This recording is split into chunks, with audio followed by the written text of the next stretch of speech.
It's really great to be a part of a community where you're not doing it alone. It's lonely at the top. And so it doesn't have to be because you can get connected to a group like this. What's one of the things that maybe you showed up at IEB and thought, oh my gosh, I didn't realize this?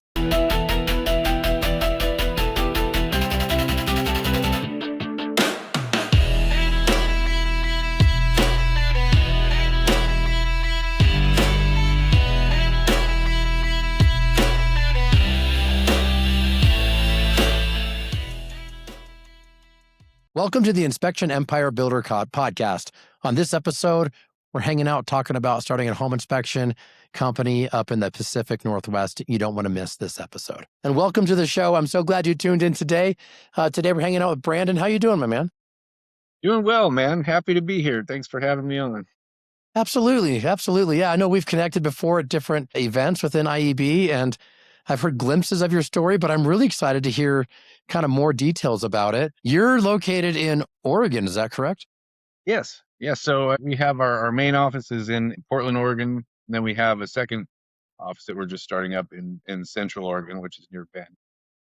Okay. So I actually was born in Portland, Oregon. I remember you saying that before.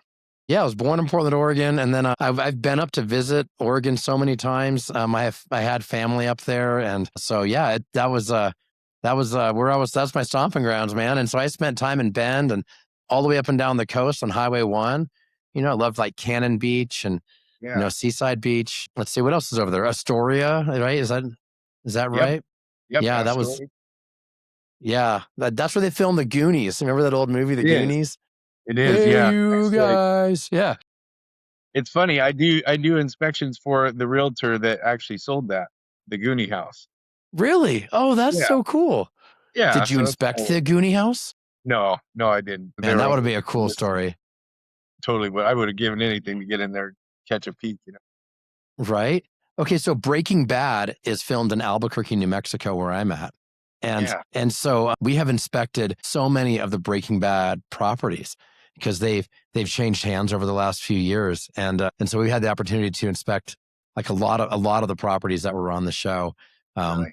Yeah, Walter White's house just sold; it's under contract right now, and so I'm like crossing my fingers, and I'm like, okay, like who's the buyer's agent? Like I want to start like hitting them up, like, yo, we want to inspect this house, So we'll do it for a discount because it's iconic, Yeah.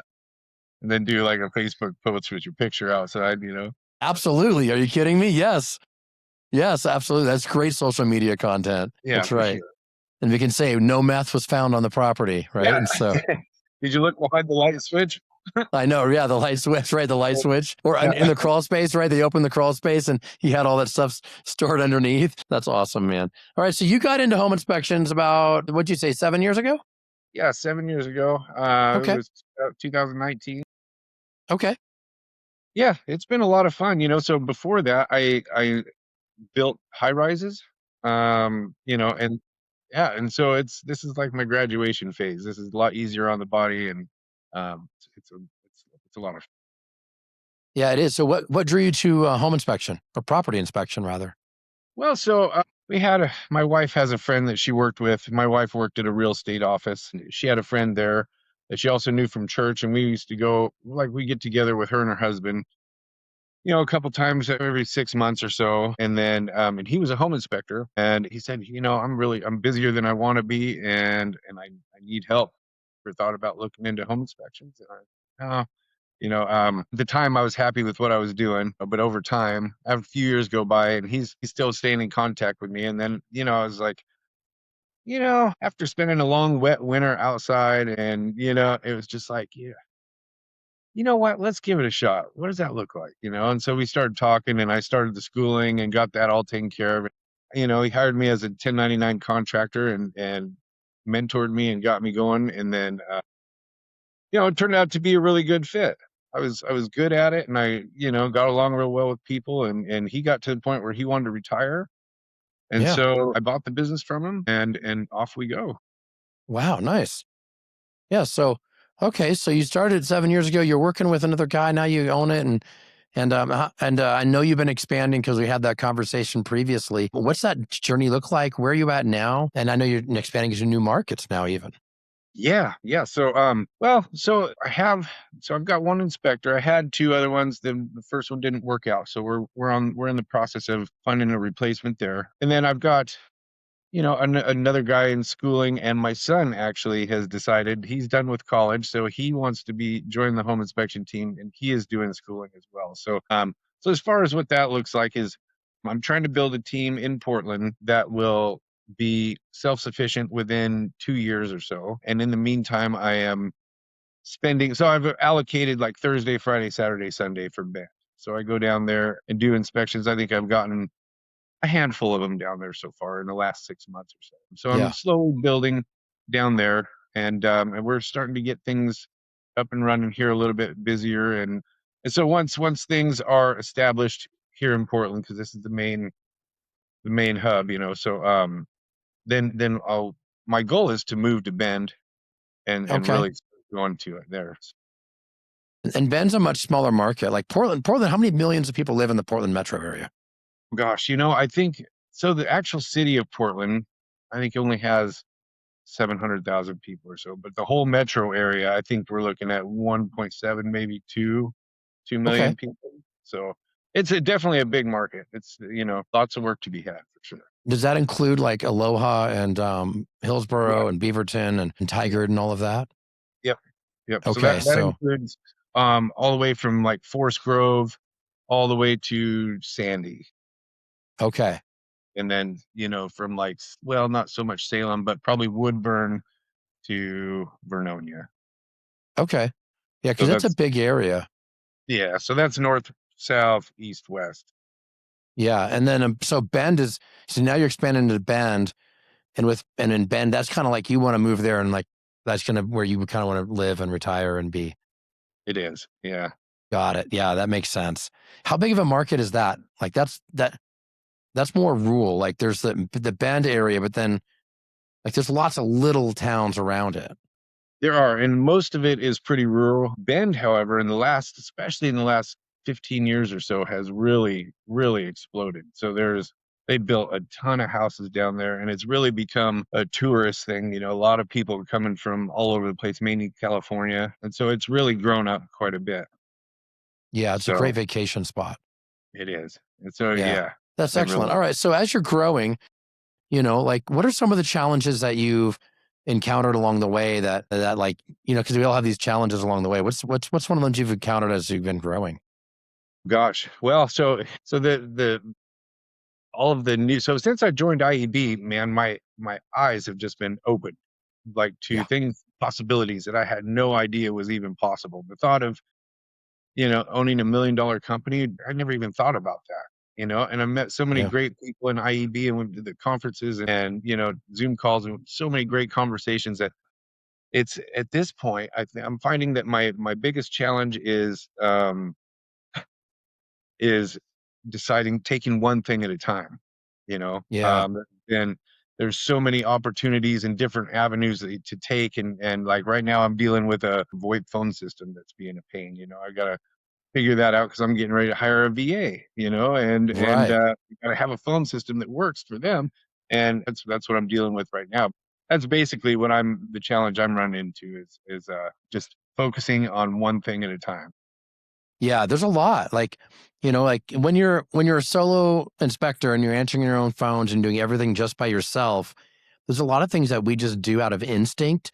You don't think about it. It just like the phone rings, you answer it, you put it in your calendar, like your appointment in your calendar. You basically create a system that works just for you and you never have to teach anybody else about it. So it can be wildly inefficient or super awkward. It doesn't matter. It's just what you do and you're good with it. But as soon as you start adding more people, then Yeah. all these little things creep up that you never really realized were there. Like a phone system. You need a VoIP system now to be able to manage your calls. Like your calls have to come in and you're not the only one answering it now. So maybe somebody else is answering it. So now you have to have like two people answering the same phone number or three people answering the same phone number, whatever it is you end up doing. And yeah, like little things like that you just don't think about. And it's like, like they don't teach you that in Internachi. Like they don't teach No. you how to manage a VoIP system or that you're even going to need a VoIP system, and And in any of these online schools, they teach you how to be great home inspectors, but they don't teach you how the little nuance of, by the way, you Yeah, got to figure there's that out too. a whole other side to running to being a business owner than just inspecting houses. Right. Yeah. Well, I mean, and I think like every business is the same way, right? Every business starts off with a technician, and whether you're a home inspector learning how to, you're a technician, so then you start to drive work and you try to grow a company, or maybe you're a plumber or an electrician or HVAC, or maybe you're a lawyer and you went to school. Even a lawyer, they go to college. They go to college to understand the law. They don't know. Mhm. They don't teach them in law school how to run a business. Right. And same with like a dentist, as a dentist, you know everything about a tooth, or a cosmetologist, or your craft, your trade, your profession. Almost every business starts this way. It's a tradesperson of some sort, and then they start doing their trade, and then as it starts to grow, they realize, oh crap, I need to learn all this other stuff that I don't even like. How do you identify good employees? If you've never hired people before, and then you're like, well, now what do I do? Yeah.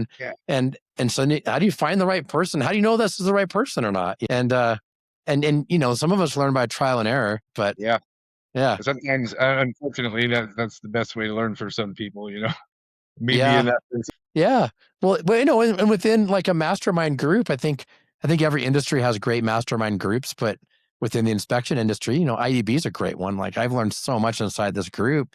And one of them was a better way to find talent and hire them and recruit them and bring them onto your team. Like that process from IEB alone was worth its entire membership and everything put into it.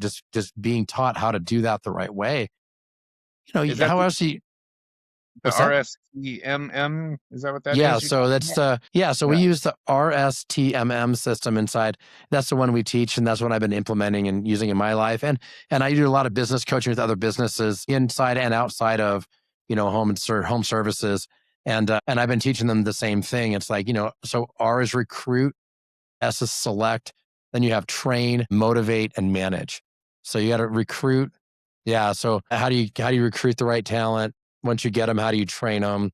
You know, yeah. So or yeah, select them. Sorry, you recruit a bunch of them, then you got to select the right one, then you got to train them, then you got to manage them and motivate them, and those are like it's a tricky thing that nobody else teaches you. So you got to figure this out, and some people learn it the hard way, or you hire a business coach, or you jump into a mastermind community like IEB. Yeah. Yeah. There's a lot of stuff that I've picked up that I wouldn't have known. I wouldn't even have guessed, before if I was doing Yeah. it alone. So it's really great to be a part of a community where I'm not doing it alone. Right. Yeah, because it can feel alone. It's lonely at the top, and it just is sometimes. And so it doesn't have to be, because you can get connected to a group like this. What's one of the things that maybe you showed up at IEB and thought, oh my gosh, I didn't realize this? Like, is there anything that popped out to you when you first started hanging around IEB? Man, well, so like I said, the thought of having a $1 million company or something, the thought of doing things like that. I always thought of running a home inspection business as a job. It's a job. You show up to work, you get your paycheck, you go home. But I never even thought about it as being a resource to fund your perfect life, you know, Yeah. or and that just sticks with me. Is I met Mark at the fuel conference in Dallas a couple years Uh ago, huh. and that whole talk he did, had an inspection company there that kind of opened my eyes to it, and I ended up talking with him afterwards, like, hey, what's this all about, and he guided me to the website, and we got signed up there, but it's just been amazing. Like the fact of hiring somebody to answer the phones. I never thought about that, it's or to delegate things to be a more productive business owner. There's just all of these things. I just thought this is okay, this is my responsibility. I'm going to have to do all this stuff. Right. And so it's adjustment for sure, but it's so much fun. Yeah, it really is, because it does, like that. I love that about our community. But yeah, that change of like, okay, if I'm no longer just a technician, I'm now a business owner, and Right. so and it's like, okay, how do I make these adjustments and changes? And I had a similar experience when I showed up at IAB. At the time, there was me plus two other inspectors, and and we were cranking, like things were going really, really good. Uh, and we were growing quickly, but I didn't really know how to get my hands around it, and I thought I don't really understand this industry very well, and so I showed up at IEB, and I was talking to someone who had a $10 million inspection business, and I had no idea how big their business was. Here I am, newbie, and I'm like trying to figure out, like what am I doing? And so I'm hanging out and talking to, um, Rob and Kat Lemoyne, Rob Lemoyne from RIA, didn't know who he was at all.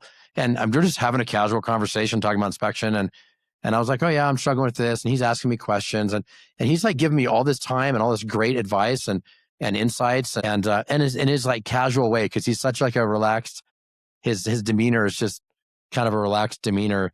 And so very unassuming, not realizing this guy's running at the time probably the largest or one of the largest inspection companies in the country, Yeah. and he's just hanging out talking to little old Matt who's just getting his business started, but he blew my mind that first time I met him, and we're talking. I was like, wow. And then the rest of that conference was the same way. Like everybody I talked to was, I realized later how much further down the road these guys were, and now there's companies like Launchpad that are hands down the largest inspection company in the world, and these guys, the people who are involved in running Launchpad are hanging out at IEB events, and they're so approachable, and Yeah. yeah, Yeah. and I you don't noticed even that. yeah. It's not at all what I expected, you know? Right. It's not cutthroat. It's not competition. It's not, and these a lot of these companies are these big things. They don't wave it around like, look at me, I'm the biggest and the baddest. You should Right. listen to me. Yeah, they just are very relaxed and they're very helpful. And I like that about our industry. Well, at least the industry I've been exposed to, because there's Yeah. some industries people are like, I'm not going to tell you my secrets, and it's like, man, that's I don't like that. And we have such a great culture of collaboration. Yeah. Yeah. And I think I don't know about anywhere else, but I find that here, Yep. as far as, real competitiveness, like, oh, no, no, that's mine, or, that's so different. Matter of fact, I was like that when I came in too, because I didn't know any other way, but this has really just opened a lot of doors. Yeah. Well, in fact, when I was starting to build things out, I was in a Zoom call of one of the groups. Like I was in probably a builder Zoom call or whatever it was, whatever size of group I was. And I remember telling people like, yeah, I need to figure out job descriptions, you know, and, um, and someone's like, well, I'll send you my job descriptions. And then somebody Yeah. else is like, I'll send you mine. And then pretty soon everybody's like, well, I want those job descriptions. And so then they're like, oh, okay. So they basically, a few people in the group sent the job descriptions to the leader of that group, and that leader of the group sent out to everybody on that call that day. And so I got job descriptions from 3 different companies of all their positions, and so when I'm like, I got to write job descriptions as I'm trying to grow, I was like, oh, shoot, like, here we go. So now I was able to, like, I didn't start from square one. I started with finished job descriptions from multiple businesses, and I was able to kind of Frankenstein it together, put it together, re-edit it, make it my own, and make sure it resonated with us. And it was just such a helpful moment of collaboration. And that's just me mentioning I just need to work on job descriptions. And within 5 minutes, it was like problem solved. And Yeah. everybody in the room was like, I was like just blown away. And so now it's like everybody just gives so freely of everything they're working on. And Sure. I love that about this community. It's really great. Absolutely. Yeah. Yeah. So, all right. So are you still in the field? You're still doing inspections. Is that right? Yeah. Yep. Okay. I probably will be for a little while, but, Yeah. well, obviously the goal is to get out eventually, but Is it? I mean, not for everybody. Some people love it so much. yeah, I think I wanna get out at some point. Okay. I've got a friend here in town that I got a friend here in town in Albuquerque, phenomenal inspector. He's been doing it forever. His dad has been doing it forever, and I mean his name is Joe, and he's a great guy. Great guy. He loves being in the field. We had this conversation not that long ago, and he's like, "Man, I just love being out there and doing it." And it's like, he's one of the more successful guys in my city, and very well known, and he's a phenomenal. He just loves doing it, and so I think success is your business doing for you what you want it to do for you. And Mhm. so if you want to be in the field, like there's no shame in that. Like love it, or if you don't, then don't, and like what do you want it to be? It's like, man, I'm building this business to serve me in my life to build the ultimate dream life, like you said, or however you phrased it. Yeah. Yeah. Well, I mean, I'm having fun with it now, but I think at some point it'll be time to step back a little bit. Yeah, yeah. Well, like for me, I wanted to step out of the field. I loved being in the field; it was a lot of fun. And then I was like, I want to get out of the field. And then once I got out of the field, I was like, you know what, I want to. I mean, I got really inspired to just build this business to run without me, and now I've done that. And so, it's I'm still involved in the sense that I'm checking in and my face is around, but nothing in the daily operations is relying on me right now. So cool. Yeah. Yeah. So I'm like, my friends joke that I'm retired, and I'm not retired, but I do live a pretty phenomenal life. It's awesome, man. Yeah. Yeah. It's cool when your business starts to do for you what you want it to do for you. Yeah. Yeah. I Yeah. can't wait. That's the goal. That's the goal. Right. That I'd like is to the be where goal. you are. Yeah. No, and it's great. It's a lot of hard work to get there, and Yeah. then you got to figure out things like VoIP systems and, you know, Right. and in the beginning, you got to figure it all out yourself. It's like nobody else is coming. Like it's just you. How you going to figure, like, Yeah. you got to figure it out. Yeah. Got to figure it out for sure. It takes a little, well, so far it's taken a little trial and error, but we'll get there. It's going to be okay. Yeah, it is like you said, one step at a time, right? Yeah. And sometimes it can feel like you're drinking from a fire hose. There's just so much coming at you, Exactly. Yeah. Yeah. There's just, well, and that, like I was saying, I mean, there's just so much opportunity as far as like with the phone system. Well, we could do this, or this, and then this um, CRM has a free phone system. And it's like, I just hired this, and it's all got all these different avenues. It's like, well, gosh darn it, which one is the one? What's going to work the best and get done the quickest? Man, right? And all those options, Yeah, you can there's end so up many. with And then, like analysis paralysis, where you get stuck because there's so many options. You can't figure it all out. yeah, yeah. And then there's software, you get ISN or Spectora, or there's more coming out. I had this guy. I'll tell you a little story real quick. I had this guy that reached out to me 2 weeks ago. He's like, "Hey, I just got my inspector's license. I just passed, and I passed on the first try." And I was like, "Wow, that's impressive. Not many people do that." And so he's like, Yeah. "Yeah, I just wanted to do like a ride along. Would you mind if I rode along with you?" And I was like, "Well, yeah, we can figure out something. We could do one and go from there." And so I took him on like a little condo inspection. We started talking, and he I was like, "Well, what are your plans?" And he was like, "Well, I don't know. I haven't really thought about it that far." And I was like, "Well, you could either go out on your own, you could link up with a company." And he says, "Well, are you guys hiring?" And I was like, "Yeah, yeah, we're looking for somebody." So I took him on a few more inspections, and we did a few interviews. I took him out for breakfast to make sure we all got along well. Right. And the day that I set up the interview to hire him, he says, "I don't really want a job. I have this software that I'm built, and I really want you to try." Like it was something crazy. Like he was faked the Wait, job. all of that was just for a software gig? Yeah, man. It was crazy. I was like, why didn't you just say that from the beginning? Now I'm not going to work with you because you lied to me. But, it just seemed really strange, but just an example of like all these different, you know, crazy options that are going on. Yeah, that is so wild. It's Yeah. pretty wild. Like that's the worst ROI on a sales process ever. Like how Yeah. many Yeah. hours Totally. and hours and hours of time did that guy go put into maybe trying to sell one client? That's such a funky thing. Yeah. It didn't make any sense to me whatsoever. But I did tell him, like, Yeah. we continued our conversation, had coffee, and I was like, as you go forward, you probably want to do this a little differently. You know, Yeah. plan Yeah, on, for sure. your product is good and you believe in it. Be proud of that and tell people, because you got a something good. People are going to be interested in it. Yeah, absolutely. Absolutely. Yeah. Yeah, it's interesting interviewing people and trying to hire people, and it's a battle, man. It's just a battle trying to get Yeah. through. I mean, I had this one candidate that was phenomenal, and we have a long hiring process, and because we're trying to sniff out like weird stuff, like we're trying to get through. Are they a cultural fit? Do they line up with the company? Are they good with people? And then because I'm a multi-inspector firm, I'm also trying to figure out, like, there's a side of it too of like, hey, are you wanting to be on a team as an employee in a multi-inspector firm, or do you want to do your own thing? And if you want to do your own thing, that's fine, but I'm not going to hire you, because Right. let's not waste each other's time. Like, I'm going to hire you, and then what?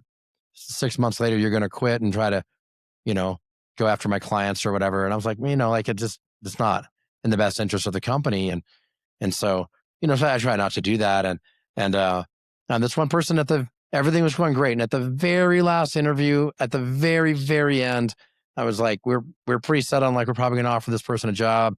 And we asked, I was like, well, do you have any other questions for us? And and she's like, well, how long is the employment contract? Like how long do I have to work here? And it was just the way she phrased it was an odd question. So my general manager is with me at the time in the interview.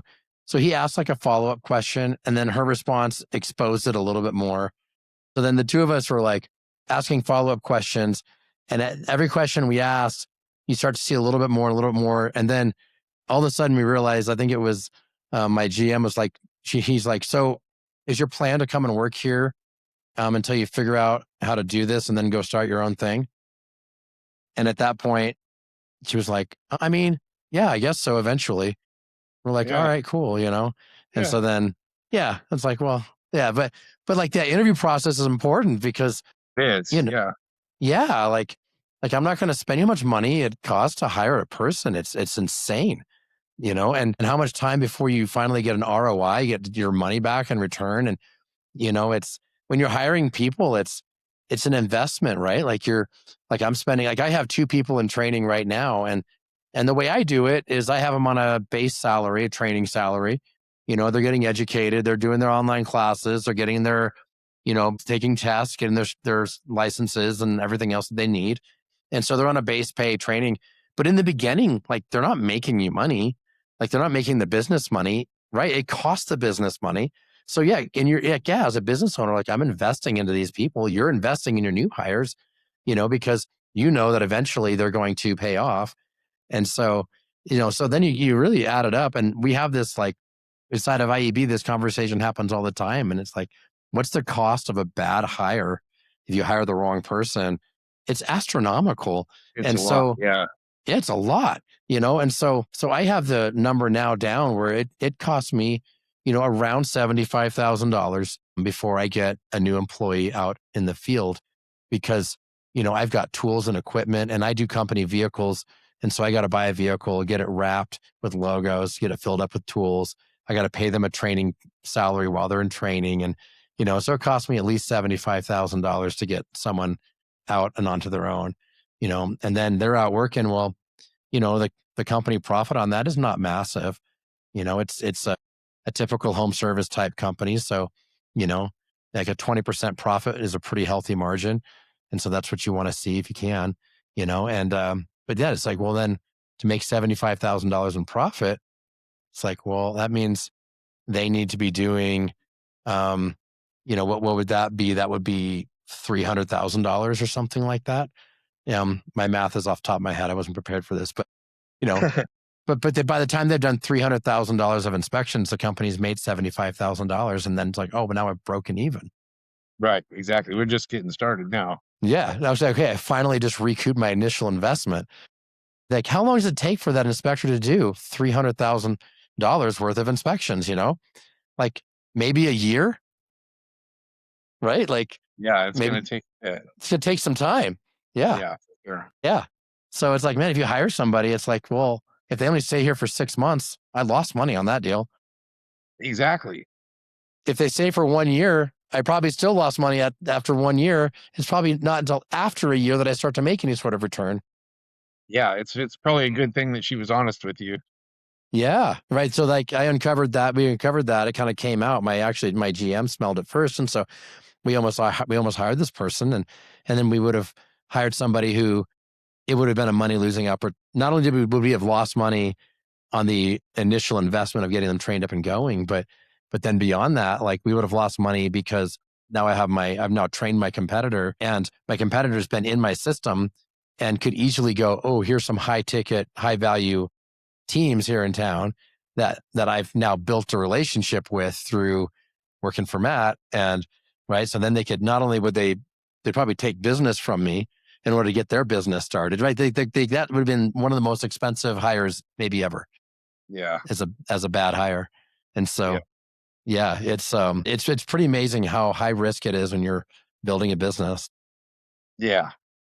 Yeah. So it seems like even if it's a loss to begin with, with they don't stay long enough to recoup. Now they're taking or trying to, grab onto some clients and realtors. And so it's like the gift that keeps giving, you know. Yeah. Yep. Exactly. Not a great Yeah. situation. Well, and that's one scenario, but if you hire the wrong person and they hang around for 6 months or a year, but maybe they're really bad at their job, or maybe they have some bad people skills and they burn bridges with clients that you had. And so now not only have you lost the money that you paid them as an employee, on your payroll, but now the loss of reputation you have as a business owner from an employee who is having a bad attitude or treating people poorly and not taking care of business the way you want them to take care of it. Now you have, brokers and other people in the industry who go, oh yeah, I don't want to work with that company. I hired him once, and this person came out and did a terrible job, and so, it's interesting how the cost of a bad hire can really quickly turn into hundreds of thousands of dollars. And it's not just the payroll that you paid, it's so much more than that. It is. Yeah, and that's probably the worst end of it. Your reputation is invaluable. Yeah, I think in this industry especially, I think your reputation is very, very important. Yeah. And like we have repeat customers, like obviously a home buyer that buys a house every so many years, but they're working with realtors, and realtors are sometimes the connection point, oftentimes the connection point between a buyer and a home inspector. And so yeah, you got to build that reputation with those realtors. Yeah, I don't know about you, but that's a good portion of, our clientele is realtor referrals. It's huge. If we lost Yes. that, we'd be Yeah, 100%. Yeah. What do you do for like marketing and growth? Like what do you do to help like build relationships with realtors? so I was invited to be so we hired a digital marketing company. And that's been going up for I think 3 months or so. And so we're just Okay. now starting to see a little bit of return there, which is great. It's got some Google ads and some other things going on there. We also were invited to be a part of Real Producers, which it's kind of expensive to run ads in the magazine. And don't really see much from that, but it's the events that tend to pay off. You get to Yes. invited to these events and get to meet some cool people and start building relationships that way. And that's just where you want to be. Get in front of the top producing realtors in the state. There's that, and then we put out monthly newsletters, uh, kind of like a educational thing. We try to so one thing I need to work on more, which I'm terrible at social media, terrible at it, but I've been trying to pick up on that quite a bit lately. So I've been putting out like 3 or 4 posts a week and going strong for 3 weeks now. So What kind of stuff do you post? What do you next, so I got into Gen, the AI. Are you familiar with that? Yeah, the AI stuff where you're like, yeah, huh? Yeah, yeah. So I did a video, got a couple avatars that I plugged into that. And then I do like these 3-part series where, like this week is on foundations. So I put together, a verbiage that's, maybe 15, 20 seconds long, plug it into Hey Gen, and they add the video system like adds all these cool effects. So, and then you just post it on there like once every other day. And then it'll stay at the end of the week. It'll say, "Stay tuned for next week. We're going to talk about roofs," and then we go into that. So Nice. yeah, I think people seem to be liking it. No, So that's a good idea. I like that. When I was first getting started, I used a lot of social media, and I would actually I posted some like nice content onto my posts, but then I was posting to my story like every day just as I was out and about.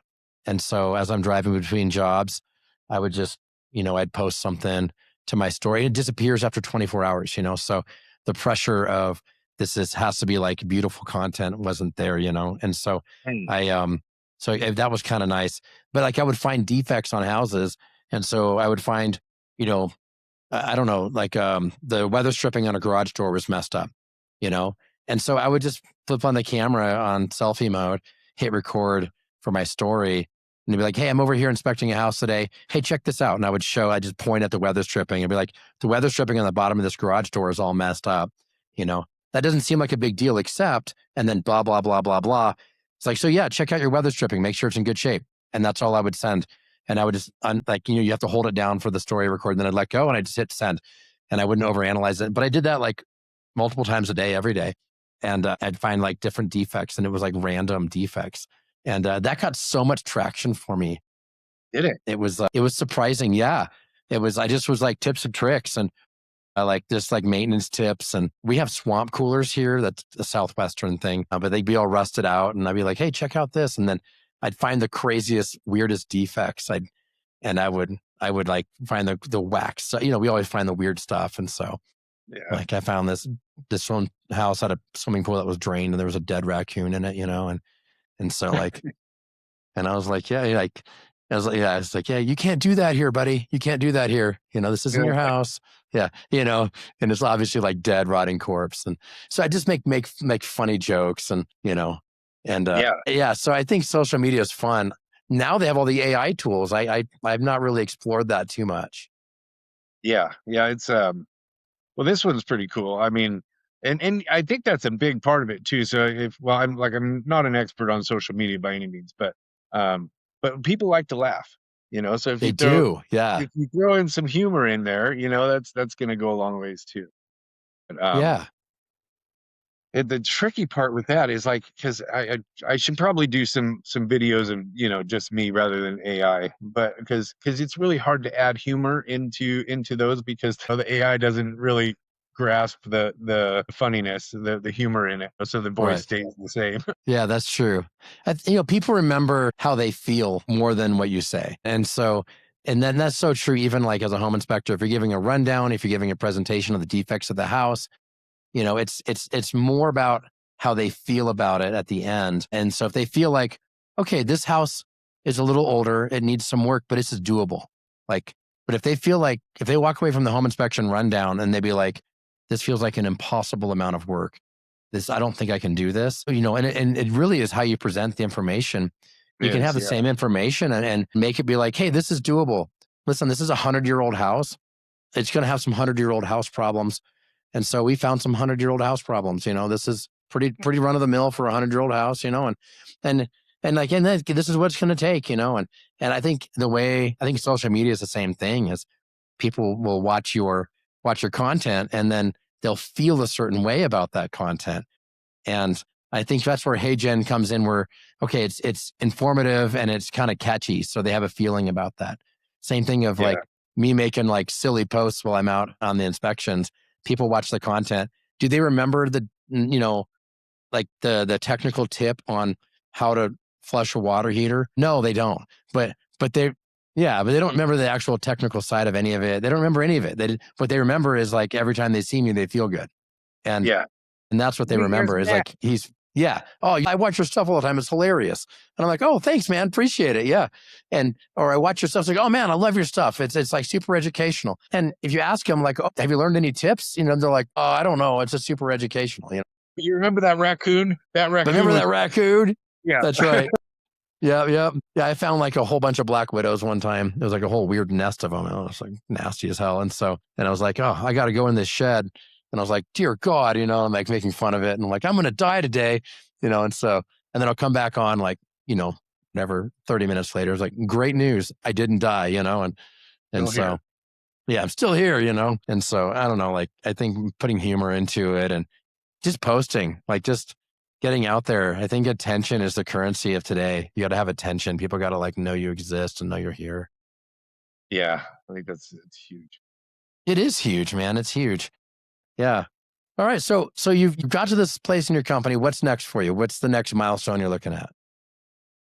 Well, I think the next milestone is probably, gosh, well, we're looking at adding another revenue stream for right now.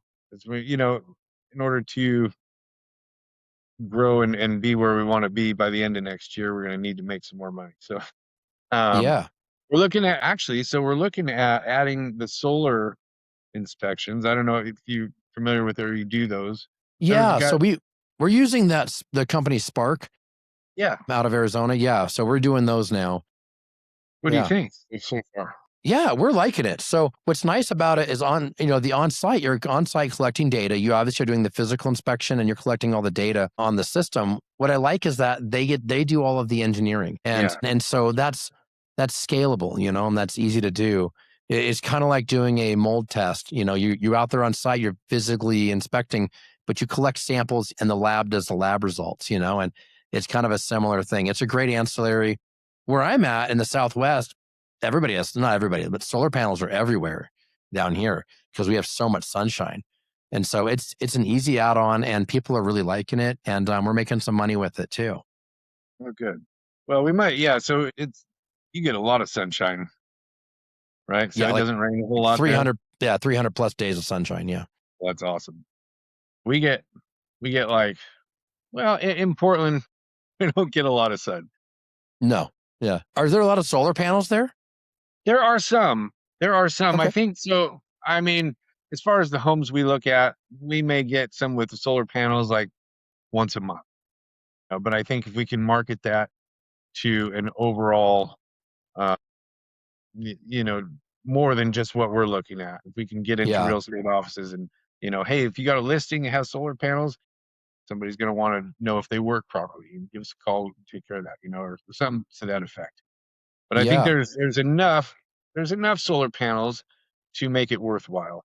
And then in Bend, that's there's same thing. So it gets 300 days of sunshine there. So Yeah. that That's a could lot be, sunnier.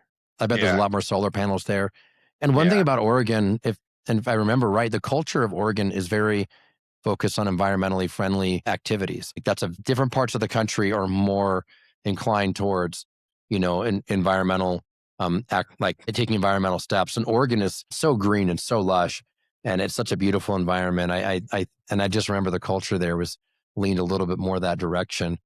So I imagine solar panels, if they make sense, I could imagine people embracing them out there. yeah. I think so. I mean, our house has solar panels on it. It came with it. Like we inherited the contract when we bought the house 5 years ago. But yeah, I think you're right. Everybody here seems to be more on the environmental safe side. You know. Yeah, yeah. Different parts of the country tended to be a little bit more or less that way, but I remember Portland's very, very much that way. Yeah. So that's awesome. Like I think the solar panels is a great ancillary service, and yeah, so that's exciting that you're going to start adding that too. Yeah, yeah, thanks. So eventually, I'd like to get into some other things as well. And so in the pod this morning, we were talking about mold remediation, mold assessments, Yep. maybe getting into something like that because there's a lot of mold here. Do you I'm do sure mold testing and sampling right now? we do. Yeah, Yeah, I was going to say I think that would be more common there than this. Like here, we have lots of solar, not a lot of mold because we live in the desert and it's dry. yeah, But there, you would probably have more mold and less solar. yeah, yeah, totally. And there's probably eight out of 10 houses, maybe 9 out of 10 houses we look at have some kind of mold in it. So it's Wow. yeah, so it's a really profitable service. Oh yeah, absolutely. That's funny. We're like the opposite. I think you said, oh, we do solar panels. Maybe I don't know how many you look at a month. Like every day, we see houses with solar panels. Like every Yeah, day. Yeah, and but we don't see houses with mold every day. And so it again, like it's such a regional climate based difference. yeah. Well, we get moisture. We get a ton of rain, too much rain, but Yeah. along Well, with like that, moss grows on roofs there, right? yeah, big time. Like, isn't there a service to be able to get the moss off of your roof? There is. Well, most like Home Depot and all that. You can pick up moss treatment. Most people will either hire like a roofing company to do it, or just buy the stuff at the store.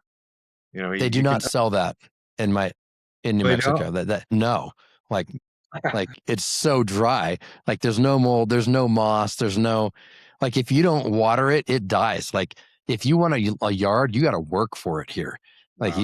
you got to work. Like if you the natural state of the earth is sand and like nothing grows. Yeah. Whereas up there, the natural state you have to beat back the vegetation in order to make a grassy yard. Like here, it's like you have to work really hard to get it to grow. So it's yeah, there's no moss here. There's none of that. That's so interesting. Different parts of the country, you have different issues you have to deal with.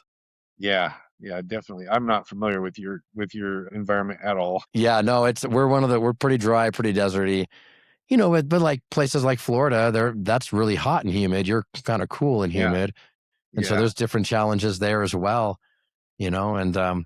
And Texas is pretty. I mean, where I'm at, I'm telling you, I think the weather here is perfect. There's nothing better in my opinion. But so I feel pretty blessed to live where I live, and I think it's one of the best kept secrets out there. But yeah. I'm a little biased, maybe. Well, Yeah. so how long did you live in Oregon? So when I was 12 years old, my dad got a job and moved the family to Albuquerque, New Mexico. Okay. And then my grandmother lived up there until she died at 100 years old. And yeah, so I would go up and visit, once or twice a year. I'd be up there visiting anyway. I had family. They're all the older generation. They've all passed away now. And so I don't have any family up there. I haven't visited in a few years, but I used to go up there and visit all the time. That was a very regular spot for me to go. Yeah, I think it seems normal for, I don't know if this is your experience or not, but somebody that's lived where it rains all the time to go somewhere where it doesn't rain and it's awesome. Yeah. Yeah, I think it's great. I like the rainy days too, but it gets depressing up there in the Pacific Northwest, man. Really It's like does. you go weeks without seeing the sun sometimes. Yeah. I mean, there's during the winter time, it's like 8 months where you might get a couple days, of sun in between somewhere, but it's just dark, gloomy, and rainy. And so that is Right. it is it can be depressing for sure. Well, that's where all that grunge music came out of there, right? Like Yeah. back in the 90s, it was like this angry rock, grungy music. And I was like, yeah, it makes sense. Yeah, totally. Yeah, that's funny. Well, man, it's been great having you on the show and like hearing about your story and the things that you're working through. If somebody's listening and they like want to get a hold of you, what's the best way for someone to get in touch with you? Man, that would be great. So my number is 50346. You can also reach me by email, OregonNWHomes@gmail.com, or I'm also on Facebook and Instagram. That sounds great. We'll put a lot of stuff in the show notes for everybody as well, man. But this has been a great episode. Thanks for taking the time to come and hang out and just talk. I really Yeah, appreciate man, it. it's been a lot of fun. Thanks for having me on. All right, man. I'll talk to you later. All right. Take care, Matt. Thanks.